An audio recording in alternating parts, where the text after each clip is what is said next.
So guys, for the first step, in the bottom right of your taskbar, you're going to click on the speaker icon.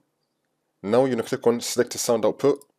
Make sure that your output device is correct, and make sure that this is not muted. If it is, then you're going to turn this up.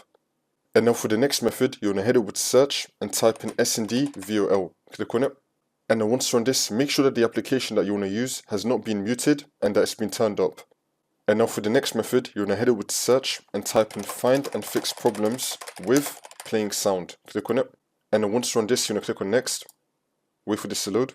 And then once this comes up, you're going to select your audio device and then click on next. Wait for this to load.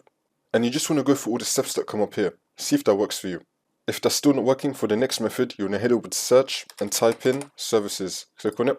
And then once you're on this, you're going to click on any service one time and then click on W on your keyboard. Now you're going to find Windows Audio. Double click on it. Make sure you have the startup type on automatic and then click on start, which will then make the service status running, and then click on OK.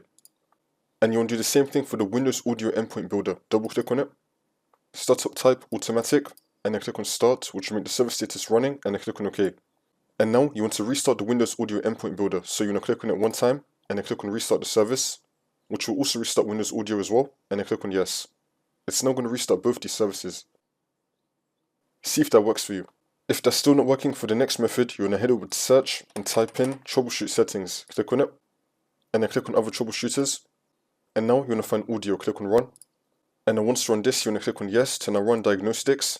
You just want to follow through all the steps that come here. Hopefully this will now fix your problem. Let this load up, scroll down, follow through all these steps, see if that works for you. If that's still not working though, for the last method, you just want to restart your computer, and then hopefully this will now fix your problem.